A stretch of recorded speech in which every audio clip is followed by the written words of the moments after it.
She called an Uber to the hospital and discovered the driver was the father who abandoned her. His confession will destroy you. 20 years. 20 years of unanswered questions, of a void she carried like a second skin. Until, one ordinary morning, the answer entered through the rearview mirror of her Uber. A familiar scent of cedar, hands she recognized before even understanding why. And then, a lion keychain with a chipped ear swaying on the dashboard. The same one she had given her father when she was 6 years old. 2 years before he disappeared from her life forever. Or at least, that's what she thought. She rested her forehead on the cold glass of the living room window and waited. The phone vibrated for minutes until the car arrived. She couldn't be late to the appointment again. The doctor had that polite way of frowning, like someone who doesn't judge but mentally takes notes. The gray sedan stopped in front. She got in without looking at the front seat. The interior had a specific smell, something between leather and lavender, or maybe cedar. She felt an involuntary pause in her chest. "Good morning." The voice came from the rearview mirror, deep and controlled. She murmured back, fastening her seatbelt. 19 minutes to the clinic. If he didn't hit traffic, it was doable. Jazz played softly. Chet Baker, instrumental, filling the silence without forcing conversation. When she opened her eyes, she caught his reflection. Not the whole face, just pieces, the jawline, fingers on the wheel. Long fingers, large hands, a small scar on his left wrist. The car stopped at a light. She looked through the window at a woman crossing with a child, a red balloon swaying in the wind. That smell, again cedar or lavender, and a strange sensation climbed her spine. Recognition without a name. "Are you in a hurry?" he asked. "A little. I have an appointment. I'll do my best." Something in his voice, a genuine concern, made her look at the rearview mirror. Their eyes met briefly, brown, deep, with wrinkles at the corners. Her heart accelerated. He drove well, changing lanes with care, using signals even when alone. She tried focusing on her phone, but her eyes kept returning to the mirror, to his hands. "Is the music okay?" he asked. "Yes, it's great. It's Chet Baker. I like it while driving. Keeps everything calmer." Someone had played this for her before. Someone who said this music was good for slowing down when the world got too fast. The car entered a tree-lined street. He adjusted the rearview mirror not to see the road better, but to look at her. His stomach turned. The cedar smell seemed stronger. No, it was something underneath, a specific deodorant, woody with mint. She knew that smell. Her hands trembled. She closed her eyes and saw a memory. She was 7, in a back seat just like this. The smell, the music, a deep voice through the mirror asking if she wanted ice cream. She opened her eyes suddenly, heart pounding. No, impossible. She forced herself to look again. The rearview mirror. His reflection, the nose shape, the eyebrow curve, how he held the wheel. And then she saw it, on the dashboard, hanging from a thin cord, a small carved wooden lion, worn old, with one ear chipped. She had given that keychain to someone. A lion because he said lions protected their families. The air disappeared from her lungs. He turned his head slightly. For one endless second, their eyes met in the mirror. And she saw recognition. He knew, he had always known. The car slowed. The jazz continued. Sunlight created golden dust in the air. "I'm sorry," he said, barely above a whisper. "I didn't know you'd get in the car. When I saw the name, I thought it was coincidence." The world stopped. "You knew it was me?" she asked. He nodded slowly. "When you got in, when you closed the door, I recognized you. 20 years since he left, with a small suitcase and a promise to return. 20 years since she waited at the window until her mother said he wasn't coming back." "Stop," she said, voice firm. "Stop the car." The appointment stopped the car. He pulled over in front of a bakery, turned off the engine. The silence was absolute. "I can call another driver," he said quietly. "If you want, you understand." The words came sharp. "You understand what, exactly?" He didn't respond, just kept his hands on the wheel. She wanted to scream, but something kept her there. A question unanswered for 2 decades. "Why?" Her voice broke. "Why did you leave?" He closed his eyes. "Not here, please, not like this." "Then when?" "I thought about you every day," he whispered. "I know that doesn't change anything, but I thought. Thinking isn't enough." "I know." A horn in the distance broke the moment. She looked at her phone. The appointment, life continued even when the ground disappeared. "I need to go," she said, but didn't move. He started the engine. The jazz returned, volume barely audible. Neither spoke for 5 minutes. The wooden keychain swayed on the dashboard, the lion with the chipped ear. She remembered giving it to him. He said he'd carry it always. Lies, or were they? The car stopped at the clinic. He put on hazard lights. "We're here." She sat frozen, torn between running and staying. "I have a break in an hour," he said quietly. "I'll be at the square on the corner. If you want to talk, I'll be there." "Why would I do that?" "I don't know, but I'll be there anyway." She got out, closed the door hard, started walking but stopped, turned. He was still there, looking directly at her through the glass, not through the mirror directly. For the first time in 20 years she saw his complete face. Older, tired, gray at the temples, but it was him. She entered the clinic before tears fell. The appointment passed in a blur. The doctor asked questions, adjusted medication, talked about sleep and exercise. She nodded but heard nothing. 20 minutes later she was back outside. The square was 2 blocks away. She started walking the opposite direction, stopped, turned. What was she doing? He didn't deserve her attention. Not after 20 years. Not after all the nights wondering what she'd done wrong. But she needed to know. Each step felt heavier. Her body screamed to turn back. But there was something bigger than fear. An old wounded need buried so deep she'd almost forgotten it existed. The square appeared. He was there, sitting on a bench, hands on knees, looking at the ground. He seemed smaller than she remembered, more fragile. He raised his head as if sensing her presence. Their eyes met. He didn't stand, just waited. She forced her legs forward and stopped in front of the bench, arms crossed. I shouldn't be here, she said. I know, he replied. I don't even know why I came. That's okay. He looked at her with something like resignation. As if he already knew nothing he said would be enough, but needed to try anyway. You can sit, he offered. She shook her head. I'll stand. Are you okay? The appointment. Don't do that. Do what? Act like you care. He lowered his eyes, fingers interlaced, thumbs rubbing nervously. She remembered that gesture. I do care, he said quietly. I always cared. Then why did you leave?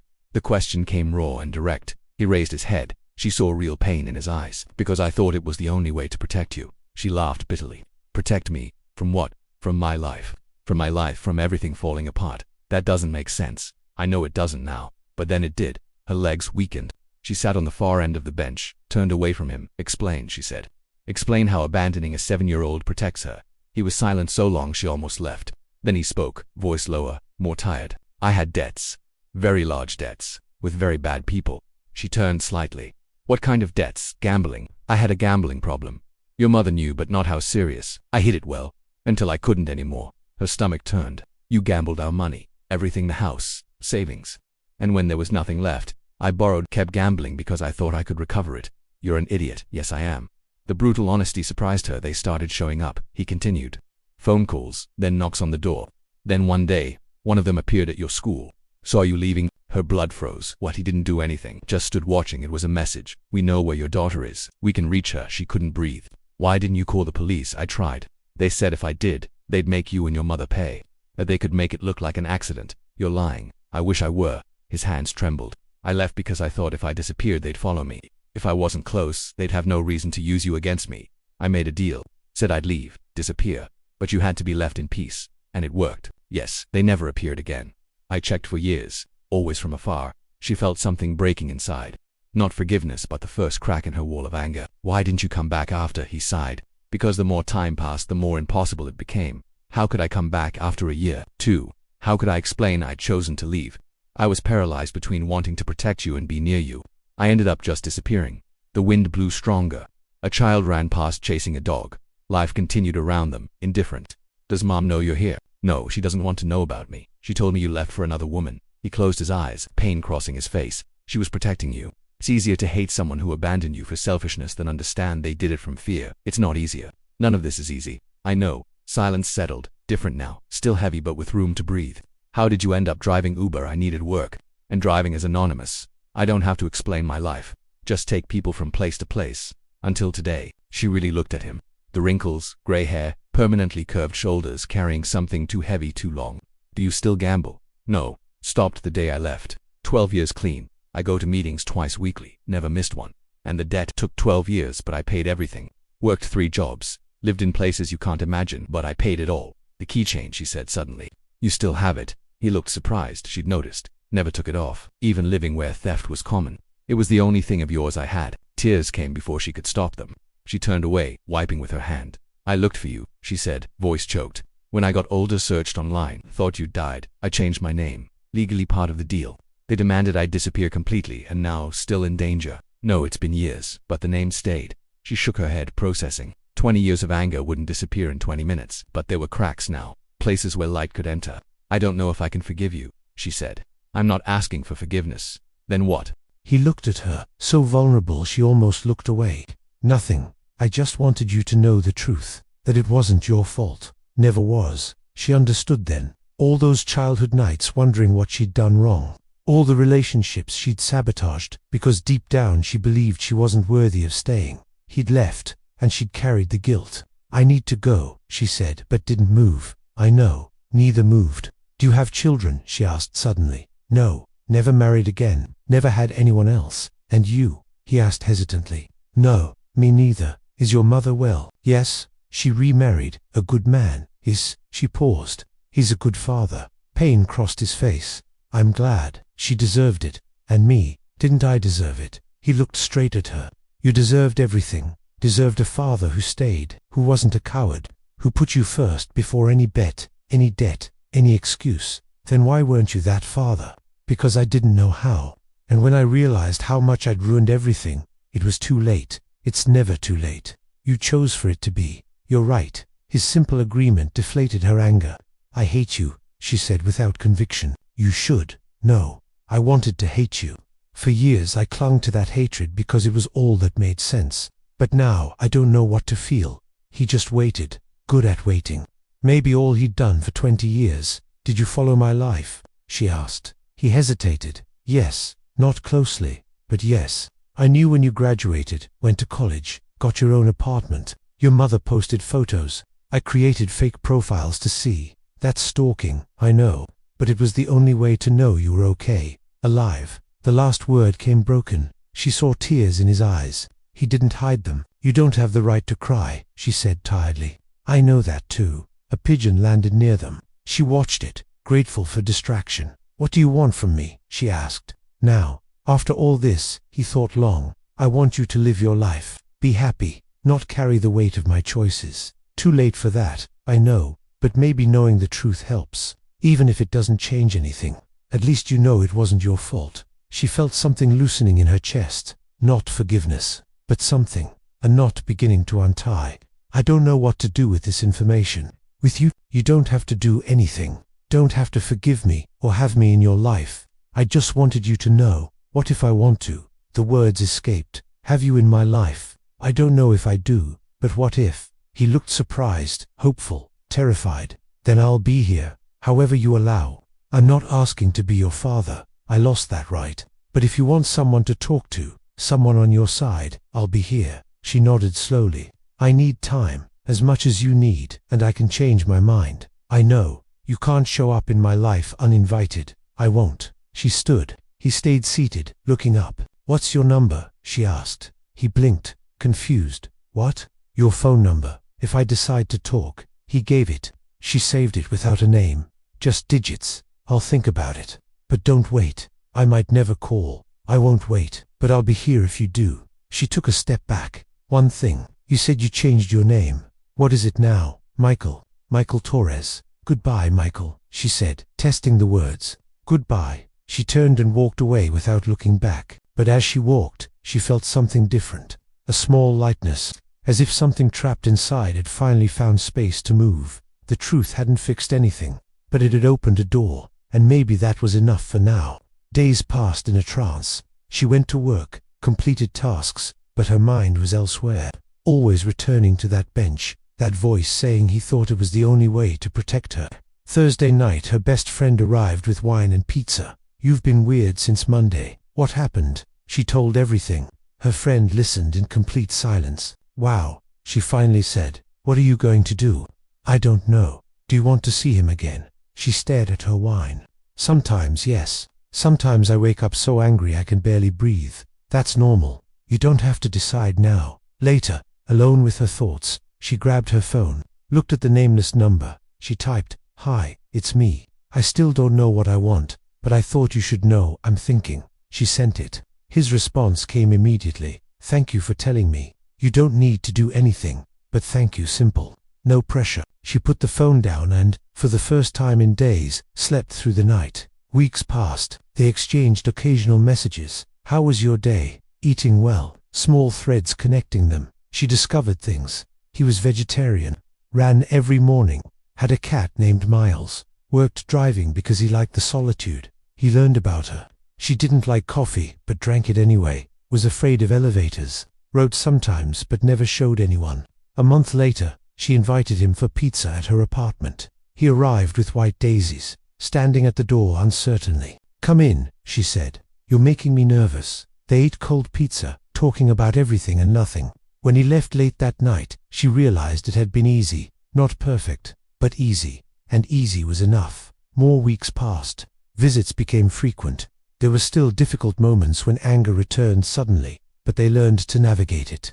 Learned to give space when needed. One rainy Saturday, he appeared with a box. "There's something I want to give you." Inside, old photos, birthday cards she'd made, her childhood drawings, and at the bottom, letters. I wrote to you. For years, every week, then every month. Never sent them because I didn't know how. Thought you should have them. She took them home. That night, she read every one. Letters of apology, stories about his life, questions he couldn't ask, confessions of pain and love he couldn't express. When she finished, she called him. I read them, she said, voice thick. All of them. Silence. Then, and I think I'm ready to forgive you. Not completely, but ready to start. She heard his breath catch. You don't have to. I know, but I want to. Not for you. For me. Because I'm tired of carrying this. And if we're going to do this, you can't leave again. I won't. I promise. And I know my promises don't mean much, but this one I'll keep. She believed him. See you tomorrow for lunch. Yes, definitely. Good night, Dad. The word came out naturally. On the other end, he sobbed. Good night, my girl. She hung up and lay down. For the first time in 20 years, she felt at peace. Not because everything was perfect, but because it finally made sense. She had her answers, her truth, and she'd chosen to forgive. Not because he deserved it, but because she deserved peace. And now, finally, she had it. 3 months later, he called with something different in his voice. Can you come to my apartment? I need to show you something. When she arrived, he was holding an old cardboard box. Found this in storage. Things from when I lived with you and your mum. Inside were random objects, and at the bottom, an envelope in her mother's handwriting, for Michael. Don't open until ready. You opened it, she asked. No, I panicked. Called you, want me to read it aloud? He nodded, unable to speak. She opened it and began, Michael, if you're reading this, you finally had courage. When you told me about the debts, I didn't say everything, but there's something you need to know. I saw that man, the one at the school. I saw him watching her. I was terrified. You made the right choice, Michael. Not the right way, but you protected us. I'll tell her you left for another woman because it's easier. But I want you to know, I forgave you. And if she ever finds you, tell her the truth. She deserves it. With love, and a silence. She knew, she whispered. She knew you were protecting us. He had tears streaming. I never knew she saw him. She protected you too. In her way, I need to talk to her. He said suddenly, to thank her. Apologize. She called her mother. Put it on speaker. Hello. Her mother's voice filled the room. Hello, Anna, he said, voice broken. Long silence. Then, it's been a while. They talked, about the letter, the debt, the truth.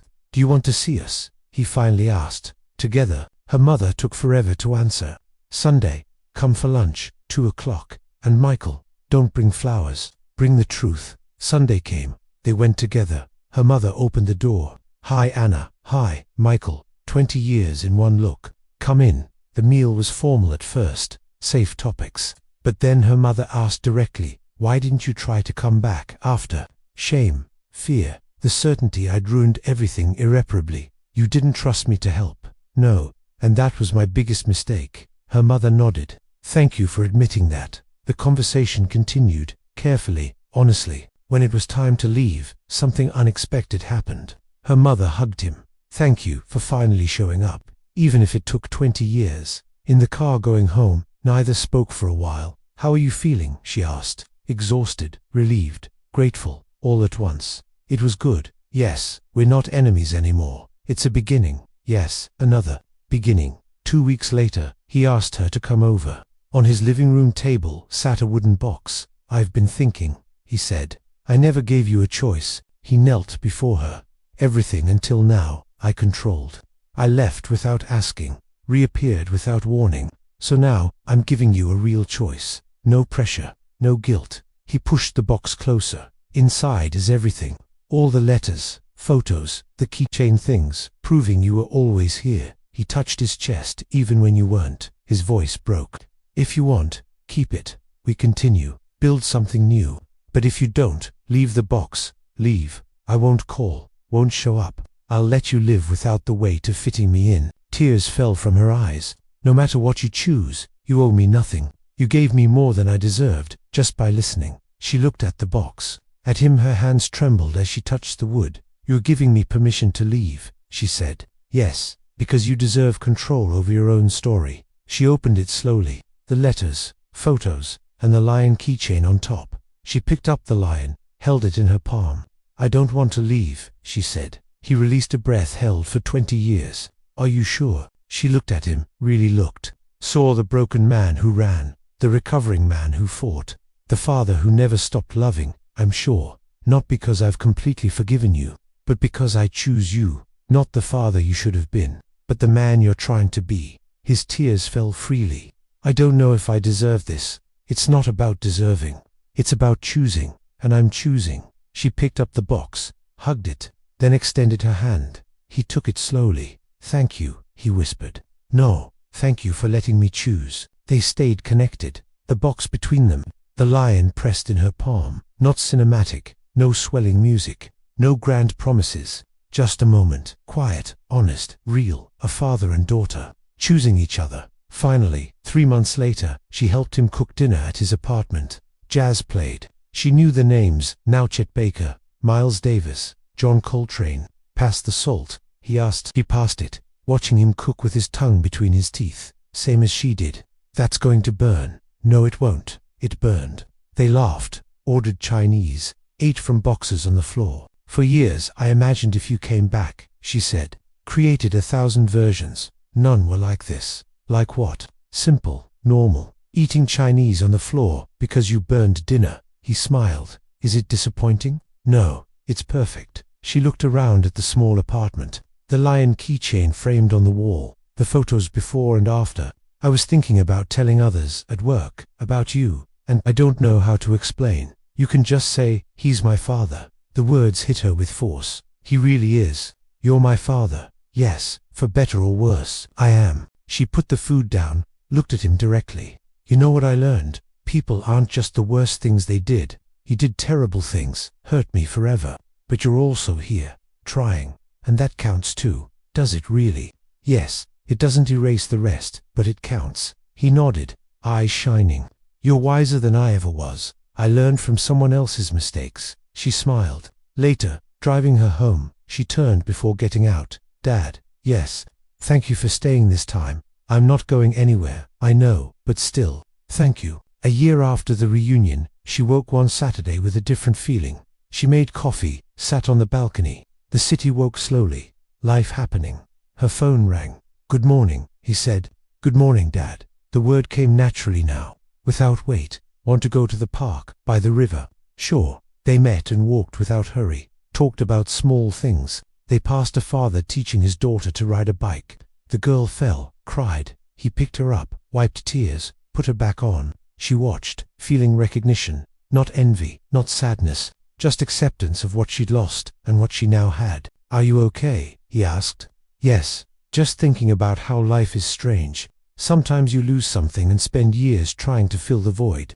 Then when you find it, it's not what you imagined, but it still fits. Does it really fit? Yes, not perfectly, but it fits. They reached a bench by the river, sat watching water flow, people pass, the world continuing its course. Can I tell you something? He asked. Always. I used to have nightmares, every night, that you needed me and I couldn't reach you, or you looked through me like I didn't exist. And now I dream normal things, us eating pizza, you calling about your day, moments like this. He looked at her. And when I wake, it takes seconds to realize it's real, that you let me in. Her throat tightened. I wonder sometimes too, if this is real. If you'll disappear, I won't, I promise, I know. And she did. Finally. You know what's the best part? She asked. What? I didn't idealize you. You're not the perfect father who fixed everything. You're just you, flawed, trying, real. And I like that better. Why? Because it gives me permission to be flawed too. To not be perfect, to try and fail and try again. He put his arm around her. She rested her head on his shoulder. You were always perfect like that, he said.